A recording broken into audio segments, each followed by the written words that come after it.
Today we're going to be looking at some horrible toxic friends. If there's one thing I know for certain, if you around your friend and you get the smallest inkling, the smallest, like this big, that they are not your friend, they are not your friend. And you need to get out of there. Always trust your gut. You don't need to make excuses for them. You don't need to ask other people about their opinion or anything else. They are just not your friend. And you need to save yourself before it's too late. I promise. I would tell you a joke, but I never tell you a what.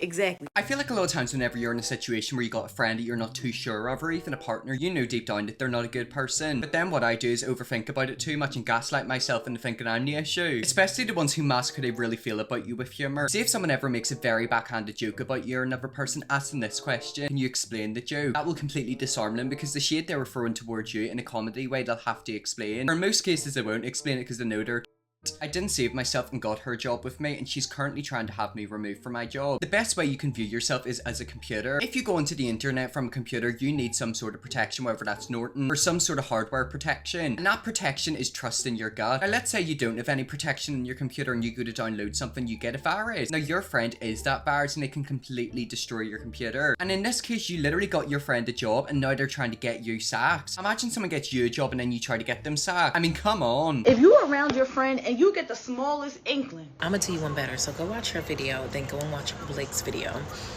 because I just have to get this off my chest. And essentially they were talking about, like, if you even have like an inkling of a doubt that your friend is not your friend, right? And then Blake went ahead and was talking about, you know, sometimes people want to be around you because you're a good friend, not because they like you as a person. So I'm gonna come in and let me tell y'all a quick little story. So true story, and I cannot make this up. I had this one homegirl this one time, and we've been friends. We were friends for like years, mind you, years. Met through, I'll just say a mutual. I don't want to say who or when, because you guys are gonna piece two and two together and make a phone. But we had been friends for a long time. We're introduced, and this girl continuously made, like, there would always be like some subtle or slight remark. So for instance, we had went to this Eric Bellinger concert, and he had done this thing where it's like, if you guess the correct album cover, I'll send you a song that's like unreleased, right? I'll send to your email. So I guessed, and apparently I guessed right. So I got the song, and I was like, oh my God, I'm in Seattle, I'll be at your concert. I was like, this is what I'm be wearing. Like, can I meet you? He's like, hell yeah. So boom, happens. So on the way back after the concert, mind you, I'm a little drunk, and I get escorted down the hall with the other people who like got the album cover to take pictures. And this girl was in the groupie line, and she watches me walk forward like ahead of them, and, you know, respectfully. And I got to get my picture with this man.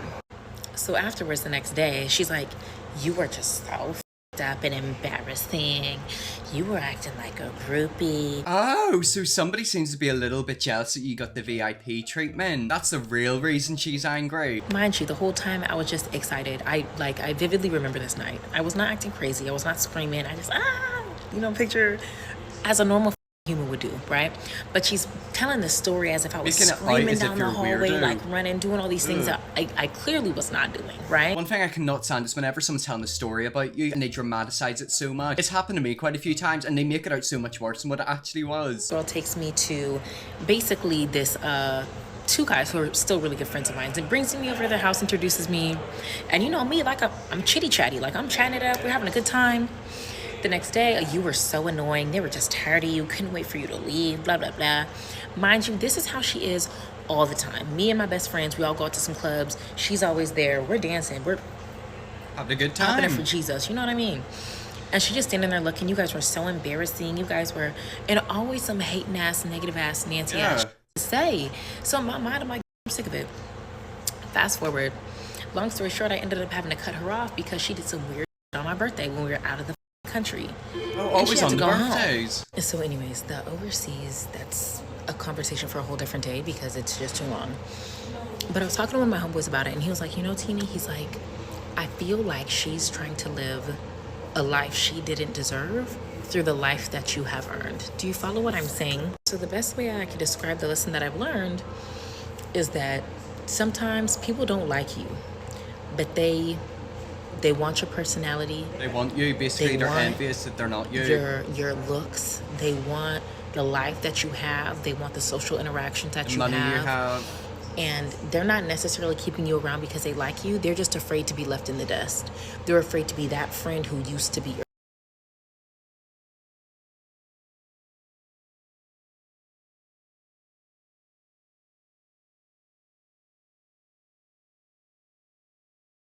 together. I would be the friend with the money. I would be the friend, you know? And it would always be people love me. People think so highly of me. And every time somebody would ever say something positive, she would be right there to tear you down, right there to say, well, you do this, or oh, you do this, or oh, you do this. And it will always be something negative. Would never be nothing positive coming out her mouth. But as soon as she needs you to be there, yes, you have to be there. As soon as she needs you to do something, or as soon as she want to say something, you have to be receptive, or you have to sit there and consider her feelings and how she's going to feel when she's never taken one step to consider yours. Be wary of those friends. All those friends who always have to kiki and make some joke at your expense. No, they mean it. And I guarantee if you took their phone or their iPad and typed your name in, I guarantee you would find a lot of them. And it's funny because remember how I talked about those two guys? She's so annoying. She's this, she's that. Whole time, they never said none of that. They said, excuse me? We never said that about you. We've always liked you. We told her that we liked you as a person. So she lies about you as well and lies about somebody them. else. We never liked that girl. She said that we used to mess around. We never used to mess around. She used to be obsessed with me. Oh, so-and-so did this? She'll have every justification in the world. You asked that person, that never happened. I never said that. You never did that.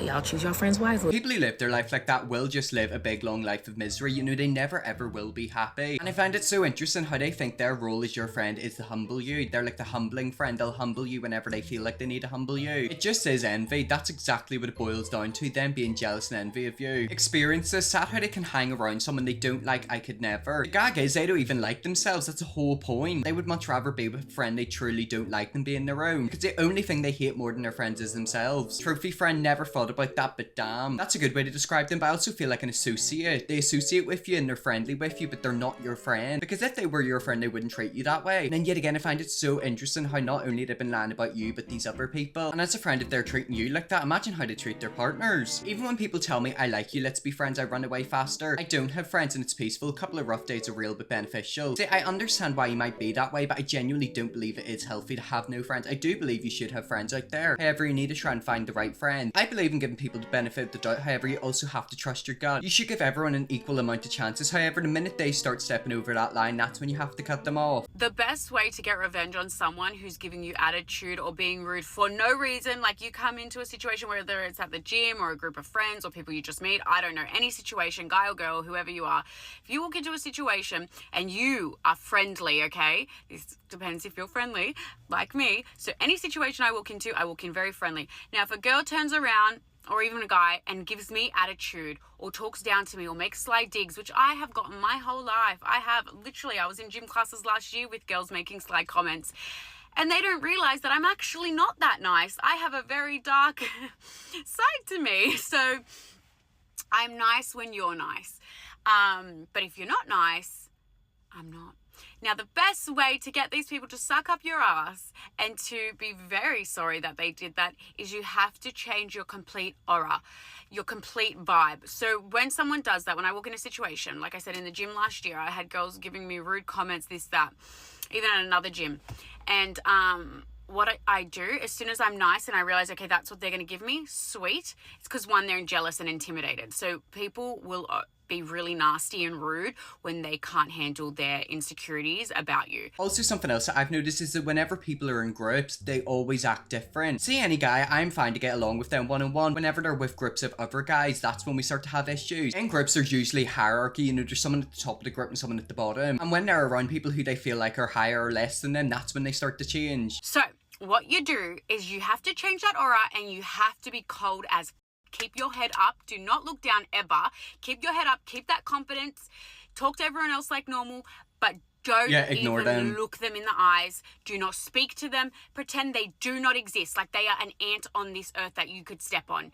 If you radiate that energy, okay, and every single time this has happened, yeah, they will come back to you and somehow find a way to ask you a question, somehow be nice to you, try and chat to you because they want your approval, because you intimidated them. So then their way to cover that up is to be rude. But then when they see you're not affected and they're the ant and their insecurities are coming out, then they want your approval. It's like a full psychology thing. It's worked my whole life, but you've really got to radiate. You do not give off, especially when you're nice to begin with, which you have to be nice. If you're just a nasty girl to begin with, no wonder people aren't nice to you. But if you're nice and you do that switch, they cannot handle it because they're like, wait, I wanted her approval. Trust.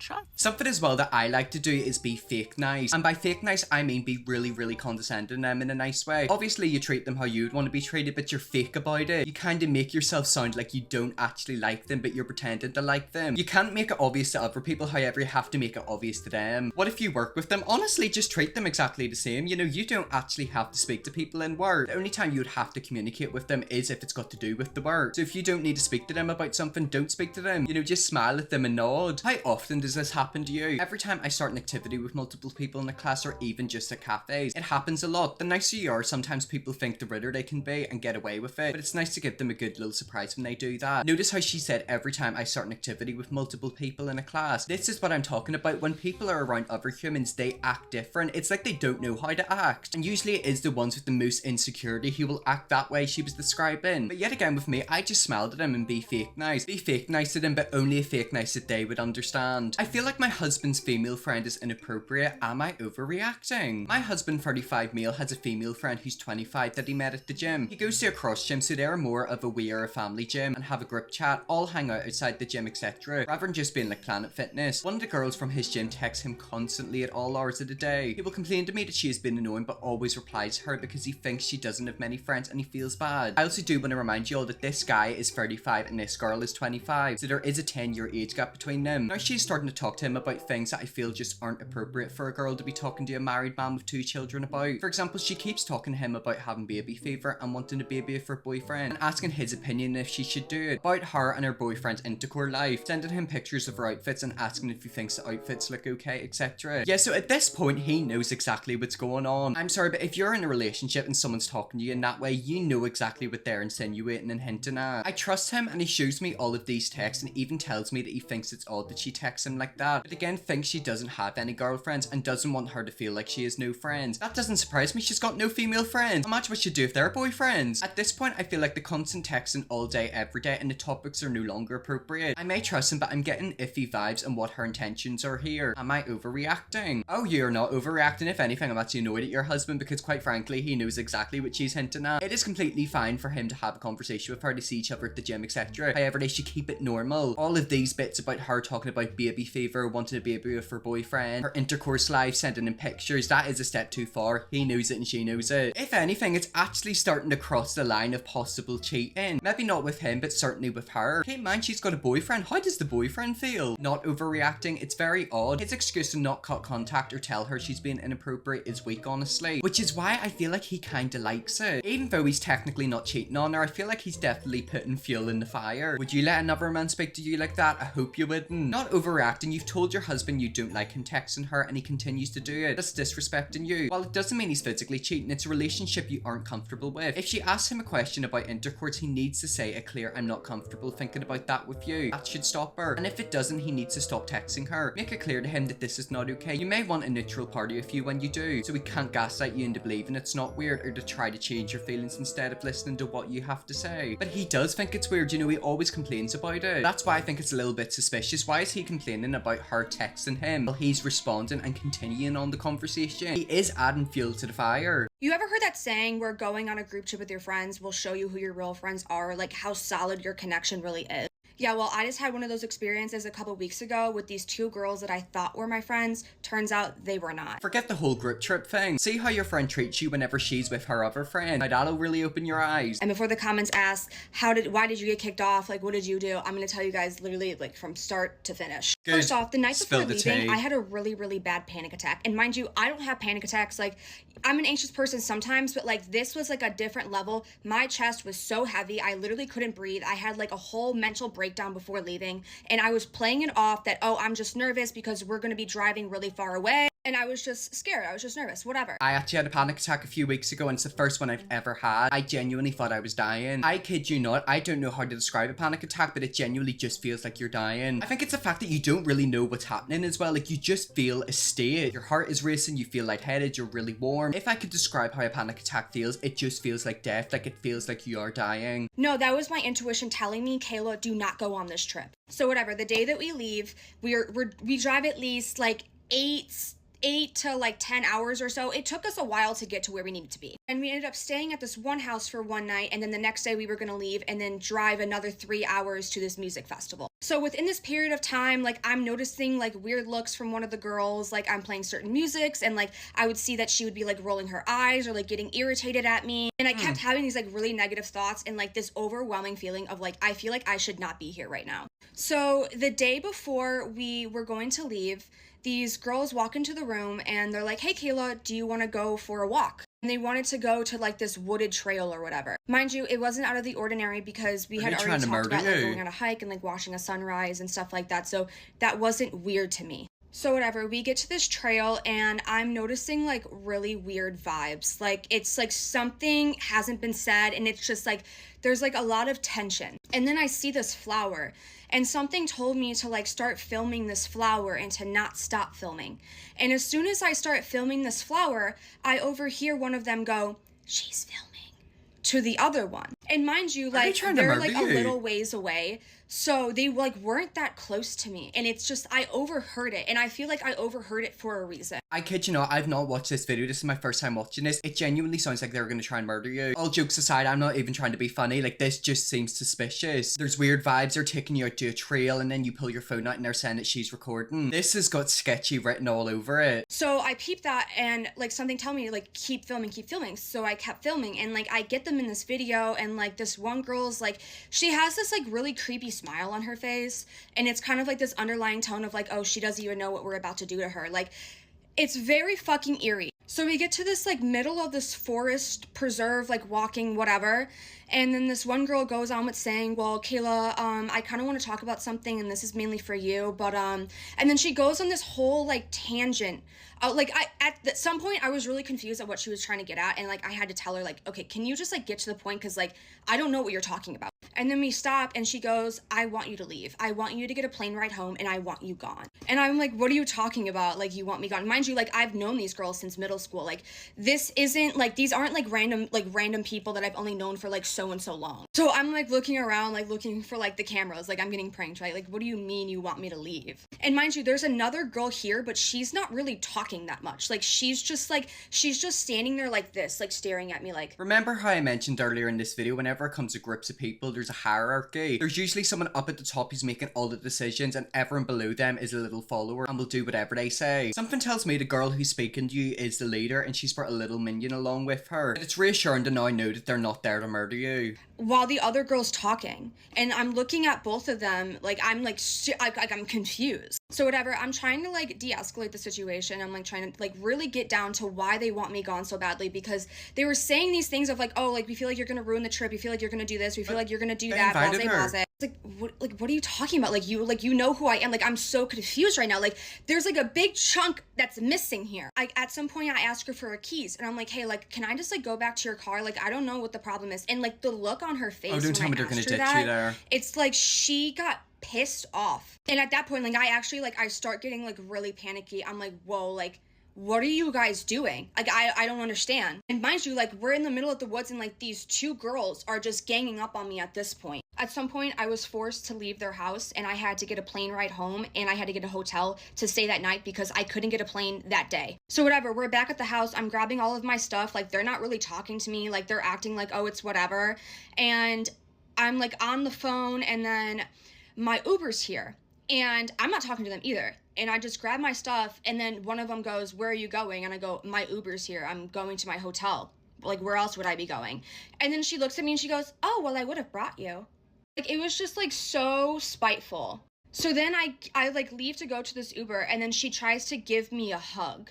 And like, mind you, like, it was so, like she was playing, like she was acting. Like, this was all an act. Like, she was trying to act like, oh no, like this is the best for everybody. Like, I promise, like, guys, she's gonna ruin it. So they've invited you out on the trip and then decided halfway through the trip, oh, we don't actually want you here. They're gonna drag you to a secluded area, say you have to go home, and now when you're going, they want to give you a lift home. It's as if she wants to give you a lift to the hotel just so she can say to her friends, oh, I got rid of her. The other girl was just a follower because she didn't really even say much of anything. She's so a follower. whatever, fast forward, I'm home at this point and they have all of my stuff. I bought food, water that they ended up taking. They took all of that. They had to take my stuff because I brought stuff for camping as well. And mind you, I also paid for this music festival. So I was out $500 something plus some however much on food and water, whatever else. I'm very interested in how old this girl is. Looking at her now, she literally looks like she could be 18, 17, 19. She does not look very old. Could you imagine how she feels at that age being in a situation like that? You're on a trip away with your friends and it basically just said, oh yeah, we don't want you here anymore. And you're what, like 18, 19? So at some point, her and her little boyfriend stop by my house, drop my stuff off, and then just leave. She can't even face me. I don't even know. So I'm looking at my stuff and I realize that some of my stuff is missing. So my mom ends up calling her, asking her like, hey, like, we're missing this, we're missing that, like, where is it? And one of the things, she's like, oh, my sister has it. All the way out in like South Carolina or North Carolina, whatever. Like, why does she have it? And it was something that was like mine too. So it's like, you had her using my stuff? Okay. Anyways, she starts harassing me about this necklace that her mom gave me, and I said that I didn't have the necklace. And I'm not lying, I didn't have that necklace. I had originally told her that I think I left it at her grandpa's, but oh my God. Then I remembered the day that I had to leave the hotel, I had a bag that I couldn't bring with me on the plane, and I had to leave it there, and the necklace was in that bag. So like, if you want that necklace back so bad, call Embassy Suites in Tennessee, because I don't have it. But the funny thing is, I asked her, I'm like, hey, do you have my tube top? And as soon as I asked her about this tube top, she shut up and she was like, I'll check. I'll see if I have it. Probably wearing it. Here, let me jog your memory. This tube top that you wore and posted on your Instagram. Not just one post, but 2 separate posts. Seems very spiteful and vindictive. Not to mention that you also decided to wear the dress that I was gonna wear after you already had one picked out. So let's just say, like, if you really hated me this much, if you really thought that I was like then this why is she wearing whatever your clothes? person that you're trying to paint me as, would you be wearing my clothes? And would you be wearing the dress that I was originally going to wear? Maybe that's just me, but I just thought that was really odd. And it seems like it's some deeper rooted of some sort of jealousy or something, because why are you wearing my stuff? You posted it too. And it's probably because you knew that somehow it was gonna get back to me, and I can already see it, like, oh, this is Kayla's shirt, should I wear it? Da da da da da. Just gross behavior. Thing is, I already know she's just going on a rampage, trying to talk a lot of shit about me and trying to say this, that, and third. She's probably watching this video right now. This, she's doing that. This is a projection of yourself, girl. You are a compulsive liar. You are trying to convince yourself of your own lies, and you know that you're lying. This is my story, my piece, and that's it. I feel like you need to go and have like a protection spell put over yourself. I kid you not, I genuinely believe they're going to try and do witchcraft against you soon. Girls say to names and faces they're going to do this to someone else. Their whole behavior towards her is so bizarre, like that just is weird. When you sit back and actually deep it, like that's weird. They invited her out on a trip which she helped to pay for, and then they just want to send her home and steal her stuff. Where does all of this anger and jealousy come from? How can you genuinely hate somebody so much that you treat them like that? Look, I understand not everyone's going to like you. Me personally, if I don't like someone, I don't go near them, I don't think about them, I don't interact with them. I certainly don't invite them out on a trip and then nick their stuff. Yes, expose them, it's not shaming, it's holding people accountable. I think we also have to remember that this girl is 18 or 19. Them other girls are 18 or 19. Why is an 18-year-old and a 19-year-old acting like that? Where did they get the confidence and the balls and the audacity to act like that? They also weren't like casual friends, they were very good friends. You know, her mum bought her a necklace, she knew where her granny and granddad lived, she literally had stuff in their house. These were friends that were conjoined at the hips basically. And then for some reason she doesn't want 80 and you like that. Now I don't want to sound like a conspiracy theorist. However, I do remember she mentioned that the main girl had a boyfriend. Could this be a case of maybe the boyfriend has been looking at her and that girl's found out and now she hates her? Now I'm not saying that's the case, of course. However, it could be a possibility. Well, anyways guys, that's where I'm gonna leave that video there. That is some horrible fake friends. I was going to look at more fake friends, I may definitely will. Press that big red subscribe button and see you all tomorrow for another video.